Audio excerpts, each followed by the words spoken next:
right, we are in Exodus chapter 2, and we left off last week. We did Exodus 1, so there you go. That's moving our way through Exodus.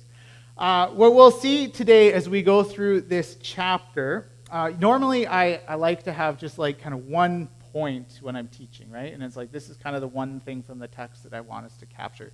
This Exodus chapter 2 it's so big, and there's so much there. So what you're going to have to do is a little bit of work for yourself in terms of what is the Holy Spirit going to be saying to you, and what is your takeaway from this passage as we're working through Exodus chapter 2. Because what we're going to see as we begin Exodus chapter 2 is what the author is doing is the author is pulling out stories from Genesis, and the author is retelling them in the Exodus story. He's leaving little hints. And so I don't know about you, but when I watch movies, one of the things I love are the Easter eggs, the little clues or throwbacks or hints that are hidden in the movie to remind you of other things. Like this one is really good. It's Indiana Jones. He's opening up the Ark of the Covenant, and what you can see is in the hieroglyphs on the side is a little R2-D2 and C-3PO. Right? And so hidden into the Indiana Jones movie made by George Lucas is this other famous why is it there? Just for fun. It's a little throwback to his other set of movies. And so what we're going to see is like those Easter eggs in a movie, the author of Exodus is leaving little Easter eggs to call our minds back to the story of Genesis. It's a way of seeing that the whole Bible does tell this one grand story. It's a way of reminding us of the way that God acts with consistency and faithfulness throughout the whole story. And so just as God acted consistently and faithfully in Genesis, so God will act consistently and faithfully in Exodus. And so for those with eyes to see, with good memory back into Genesis, we'll see these little Easter eggs, these little clues. And so this teaching sermon this morning is an Easter egg hunt. And I hope that as we do this, you will be encouraged and you will think about God's invitation to you and how God might be speaking to you in your particular situation, given what God has done in the past. And so, Exodus chapter 1 ended with this chilling command of Pharaoh to his people. Exodus 1 ended with, throw every baby boy born of the Hebrews into the Nile River, but you can let all the girls live. And so the immigrant blaming, the fear-mongering has reached its crescendo. All of Egypt is recruited into this final solution. This minority group, through a state-sponsored genocide, will happen through the act of infanticide. Just imagine the tremor of fear that must have run through every Hebrew household, through every pregnant Israelite woman. I wonder how much zeal the Egyptians had to let out their anger at the foreigner and the immigrant. Finally, someone to blame. Finally, the permission to let out my anger. Was this Egypt's own Kristallnacht, the night of broken glass? I have to say, on one hand, reading that story, it seems so foreign, so distant, so barbaric. My privileged life makes it hard to imagine that this is even possible. And yet, maybe our culture is not so different than that of Egypt. The 10-year period up until the 1970s and a 10-year period up until the 1970s, it was estimated that 1,150 indigenous women were sterilized in hospitals after giving birth. In June 2021, a Senate committee was still meeting and talking about their deep concern that indigenous women and other vulnerable, marginalized groups in Canada are being affected by forced or coerced sterilization. This is not something of the past, but something that continues to happen here in our culture. The racism, the prejudice that underpins Pharaoh's edict and the people's enthusiastic response is still alive in our world today. And it's not even in some of those more distant countries in which genocide and ethnic cleansing are current or lived or recent memory experiences, but they are also present, if perhaps slightly more hidden, within our own culture, our own hearts. And if we're willing to look closely and to let the light of God's justice shine on us, perhaps we also recognize that we have work to do as well, that it's not so distant. Chapter 2 begins like this. Now a man from Levi's household married a Levite woman. The woman became pregnant and gave birth to a son, and she saw that the baby was healthy and beautiful. So she hid him for 3 months. So we hear that a Levi, man from the tribe of Levi, marries a woman from the tribe of Levi. And that's important because later the Levites will be the mediators of God's presence. So it's already setting Moses up for what he's about to do. And then we come to the very first Easter egg. It says that the child was born and she saw that the baby was healthy and beautiful. Or in Hebrew, the word is tov. It's found in the creation story 7 times when God looked at creation and saw that it was tov, saw that it was good. And the mother looks at the child and she says, this child is good. And so Pete Entz says, the mother's words are not a random physical description of Moses, but a not-so-subtle hint that this boy and his journey will be tied to the story of creation. And so this creation story, this beautiful boy is born, and through this child that the mother sees as good, God is going to bring about a new creation, a new people. He's going to set them free. And God is working in recreation. Exodus 2 continues, verse 3. When she couldn't hide him any longer, she took a reed basket and sealed it up with black tar. She put the child in the basket, set the basket among the reeds at the riverbank, and the baby's older sister stood watch nearby to see what would happen to him. Probably of all of Exodus 2, this is the line that has stuck out to me the most. As I've sat and as I've considered this passage, pictured what's happening in these verses, I imagine the mother preparing a reed basket, heating the tar, sealing her child into a black tomb. Unable to hide her son, unable to watch her son hauled from her home and thrown into the Nile, unable to bear the thought of watching her son die, she prepares what for her must have felt like a tomb. She buries her son and leaves. She sealed the child up in tar. This little boy's sister stands at the distance to see what will happen. Will it be the current that takes him away? Will it be a hippo? A crocodile? What end will her little brother meet? The mother cannot bear to watch. She leaves. The NRSV says his sister stood at a distance. I don't want us to rush too quickly past this part of the story, to get too caught up in the rescue. Because before the rescue comes a death. Before the rescue comes the waiting, the uncertainty, the fear, the sadness, the hopelessness. And if we skip through the agony to experience of rescue, we will expect that in our own lives too. We will be then caught unaware in our own waiting, in our own uncertainties, in our own fear and sadness and hopelessness. You need to remember the water in the Hebrew consciousness spoke of death and chaos. The waters of the Nile are a graveyard for Israelite boys.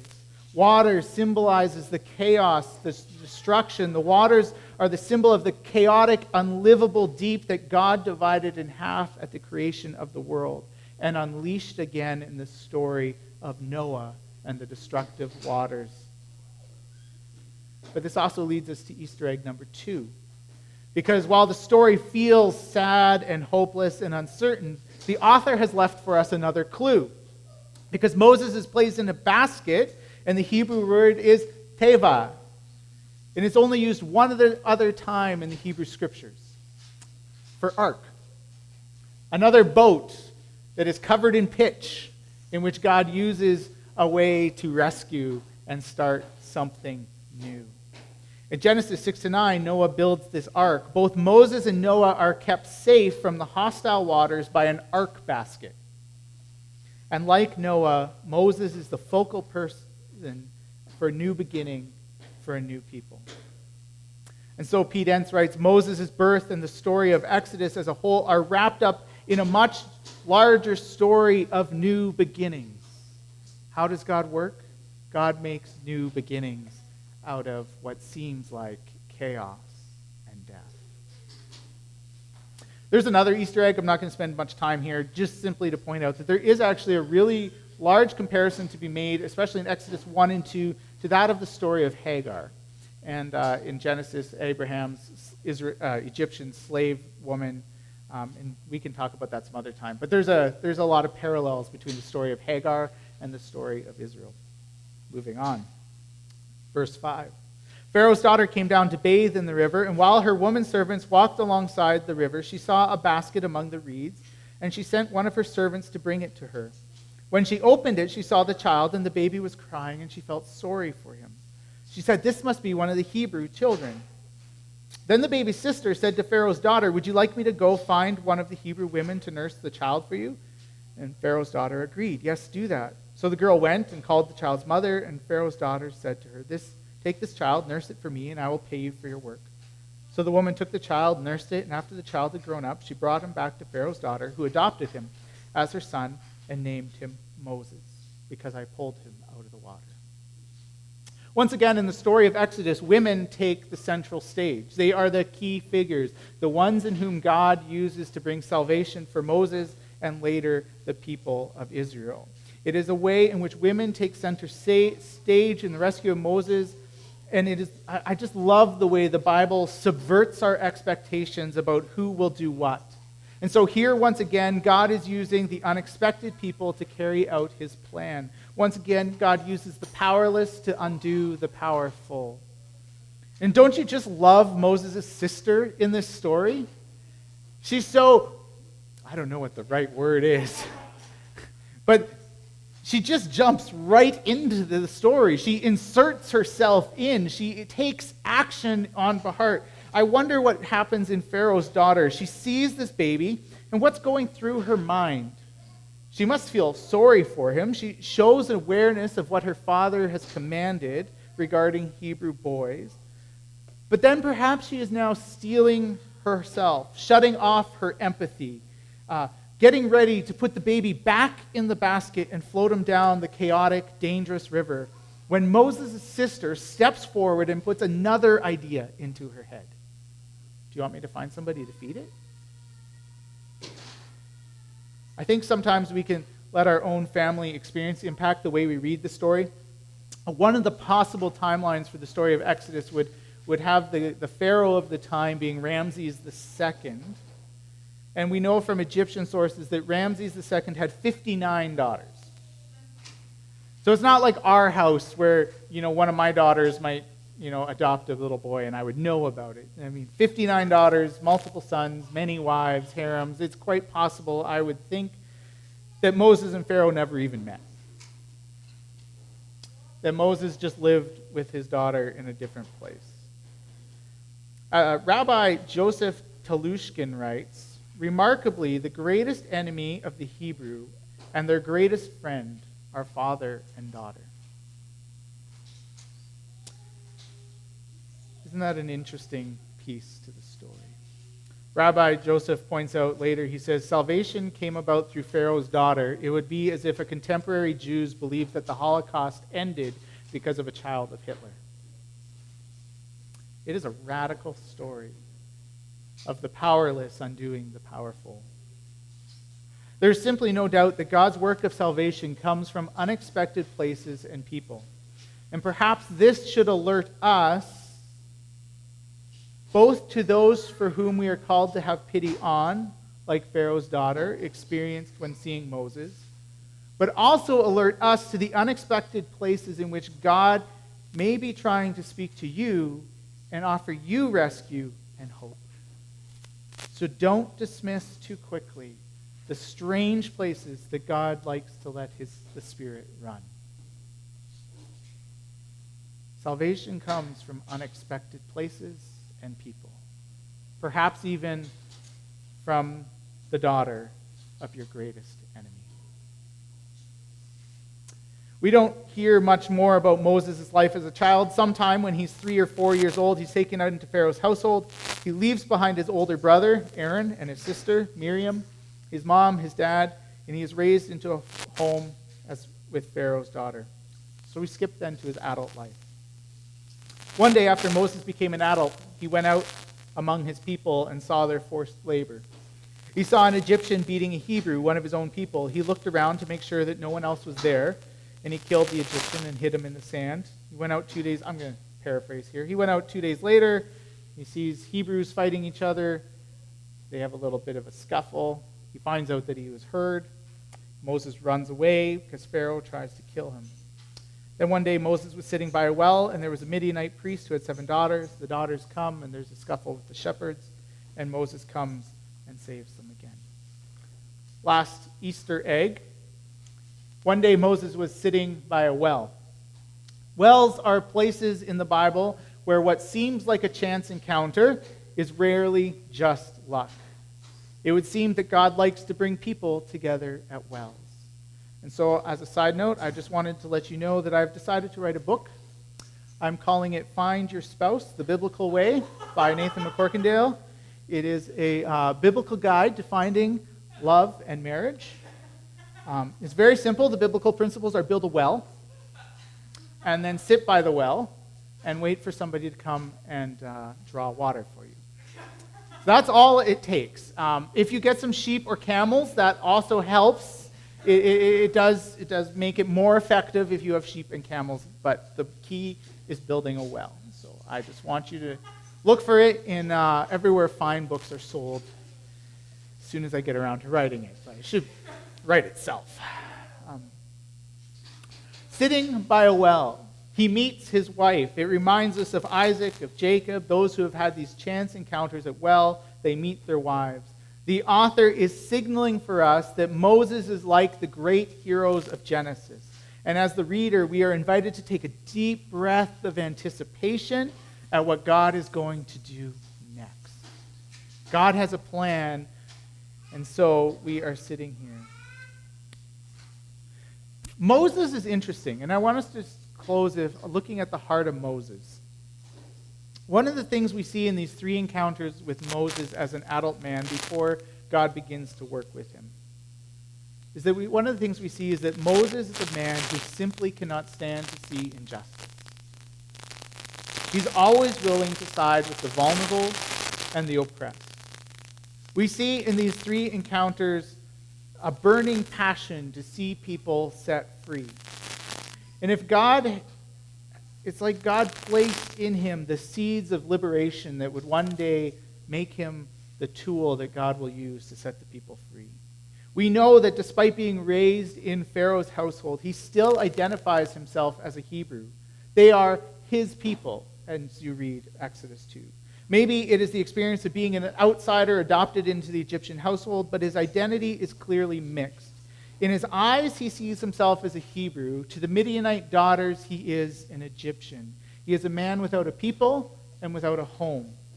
Rabbi Joseph says, the Bible is teaching us that a true prophet of God is concerned with all types of injustice, not just that against his own people. That is why Moses intervenes when an Egyptian oppresses a Hebrew, when a Hebrew acts immorally, and when non-Hebrews oppress other non-Hebrews. Moses just had to flee from Pharaoh because of his act on behalf of the oppressed. lost his home, lost his status, lost his family. He's wandering in a foreign land. And as soon as he encounters injustice again, in the case of shepherds oppressing and working against the Midianite women, he steps in and does it all over again. It doesn't matter for him whether it is Hebrew and Midianite, woman or man, slave or free. Moses will choose justice for the oppressed over self every single time. Moses' timing was off, his methods needed refining, but I think that Moses' character maybe was not yet ready. Right? Moses needed 40 more years of silence and preparation with his sheep before his heart was ready for the work that God had prepared for him. But already, in the heart of Moses, a heart that was not indifferent to the suffering of those around him, God looked at Moses and his heart and his passion, and he said, here is someone that I can work with. And then, like we said last week, Moses must learn to be faithful in the small acts of loving his wife, raising his son, tending to sheep, little by little, faithfully, until his heart is ready and until the time is right for God to save the Hebrew people. And that brings us to the end of Exodus 2. Well, not quite. Next week we'll look at the last few verses. But that's the story of Moses, with all sorts of Easter eggs and little pieces in which God invites us to look for the way that God is reaching out. I want to just take a moment. I know we're running a little long, but I do want to just ask, is there some part of that just spoke to you, or where you hear the Spirit of God speaking to you, or you want to say something in response to that sermon? I believe I got a text saying that somebody's about to start digging their well, so that's excellent. Well done.